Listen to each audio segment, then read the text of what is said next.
Sir, अभी Janata Dal United के द्वारा प्रखंड स्तर पर जो प्रखंड प्रमुख की चुनाव होनी थी वो चुनाव हुई है। अभी ताजपुर में भी प्रखंड अध्यक्ष चुने गए हैं, तो उनके बारे में क्या कहना चाहेंगे? सबसे पहले आपको बता देना चाहते हैं कि हमारे यहाँ जो संगठन का जो चुनाव होता है प्रति 3 वर्ष बाद होता है। और अभी पिछले 17 तारीख को ही ताजपुर प्रखंड, जहाँ हम लोग आज यहाँ बैठे हुए हैं, ये ताजपुर प्रखंड एरिया में ही है। तो ताजपुर के प्रखंड नए प्रखंड अध्यक्ष चुने गए हैं हमारे डॉक्टर कुमार समर्पण जी।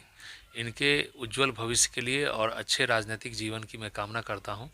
और इनसे हमारी अपेक्षा भी है कि जो ताजपुर प्रखंड क्षेत्र है, इनके जो कार्य क्षेत्र हैं उसमें अच्छे से अच्छे काम करें। इनको मैं पूरा, मेरा सहयोग भी रहेगा। और जो प्रखंड से लेके और बूथ तक का जो कार्यक्रम है उसको अच्छे से संचालन करेंगे। इसमें हमारा सहयोग भी रहेगा और इनके उज्जवल राजनीतिक भविष्य की मैं कामना करता हूं और शुभकामना भी देता हूं। धन्यवाद।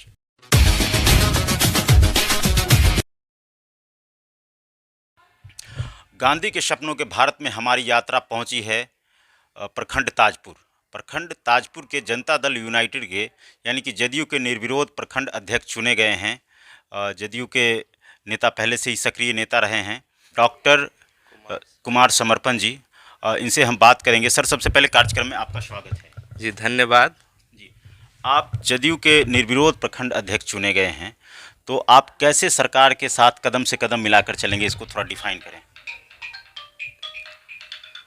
जी पहले तो आप सबका यहाँ स्वागत करते हैं और कहना ये है कि हमारे यशस्वी मुख्यमंत्री आदरणीय श्री नीतीश कुमार जी, जिनका जो दृष्टिकोण है, आपने देखा होगा कि ये 20वां साल उनका चल रहा है कार्यकाल, और उन्होंने जो बिहार को एक सुंदर शिक्षित और दीक्षित किया है, इससे हमको जैसे युवाओं को प्रेरणा मिलती है। मैं उनका बहुत बड़ा प्रशंसक हूँ और मैं बहुत कुछ उनसे सीखना चाहता हूँ। अब तो छोटे स्तर पर मैं आया हूँ, प्रखंड स्तर पर, और उनका जो राजनीतिक जीवन है, आप ईमानदारी का, निष्ठा का, समर्पण का और विकास का, तो उनसे बहुत कुछ सीखना चाहिए आज के युवाओं को। उनकी जो अब बात करेंगे कि जनता दल यूनाइटेड के मुखिया हैं नीतीश कुमार ने कई ऐतिहासिक फैसले लिए बिहार हित के लिए, जैसे कि आदर्श विवाह है, दहेज मुक्त विवाह है, या 7 निश्चय योजना है, आरटीआई लागू करना है, निगरानी और भ्रष्टाचार की जो योजनाएं हैं।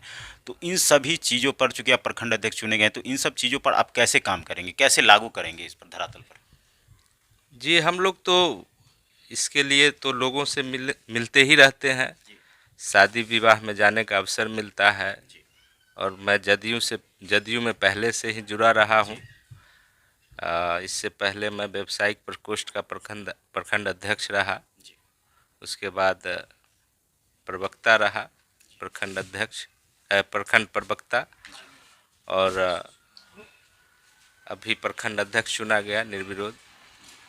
तो सरकार का जो नीति है उस पॉलिसी के अंतर्गत हम लोग काम करते हैं। लोगों को कन्विंस करना, लोगों को बताना, जागरूक करना, ये तो हमारी रिस्पॉन्सिबिलिटी है, हमारा उत्तरदायित्व है, क्योंकि पार्टी का मैं कार्य करता हूँ और सरकार की जो पॉलिसीज़ हैं, जो नीतियाँ हैं, उनको जन जन तक पहुँचाना हमारा कर्तव्य बनता है। पार्टी में होने के नाते जो आदरणीय हमारे नीतीश कुमार जी मुख्यमंत्री हैं, उन्होंने, उनकी जो विचारधारा है, उनकी जो सोच है, उनकी जो परिकल्पना है, उस उद्देश्य को पूरा हम लोग को करना चाहिए। इसके लिए हम लोग जागरूक करते हैं। जैसे आपने बताया कि भ्रष्टाचार पर, तो आज देख लीजिए बड़े बड़े ऑफिसर भी नहीं बच रहे हैं, भ्रष्टाचार करते हैं तो उनको निगरानी के माध्यम से उनको दबोचा जा रहा है।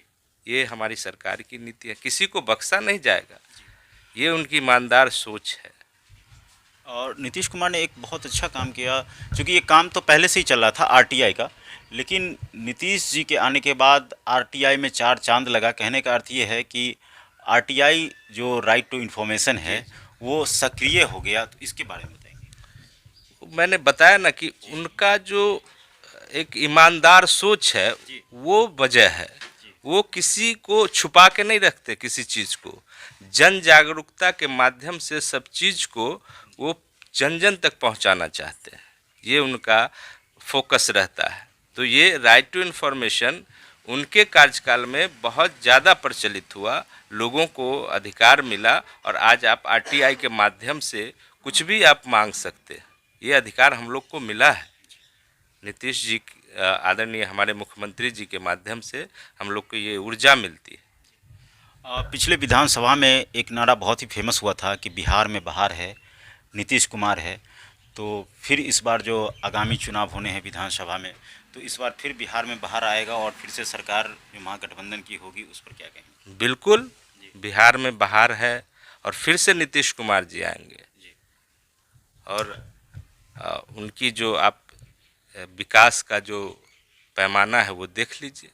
आज पूरे देश में ऐसा कोई ये नहीं लगता कि जहां बिहार जो बहुत निचले स्तर पर जा चुका था, आज नए नए आयाम गढ़ रहे हैं विकास के। जी बिल्कुल। तो मैं समझता हूँ इसमें हमारे साथ जनता है, पब्लिक है और फिर से पुनः हमारे यशस्वी मुख्यमंत्री आएंगे बिहार की सेवा करने। हम लोग की यही शुभकामना है, उम्मीद है। हमारे साथ थे डॉक्टर कुमार समर्पण जी, जो लगभग 15 सालों से सक्रिय हैं जनता दल यूनाइटेड के साथ। समय दर समय विभिन्न तरीक़ों से सरकार के साथ रहे हैं, उनकी जो मूलभूत योजनाएं हैं उनका ध्यान रख रहे हैं और अपने उसमें आदेश में सारे प्रखंडों का और जिला स्तर तक सभी योजनाओं का क्रियान्वयन सही तरीके से हो, उस पर विशेष ध्यान दे रहे हैं। धन्यवाद, स्वागत, अभिनंदन। जी धन्यवाद। आप सबका भी बहुत बहुत शुभकामना।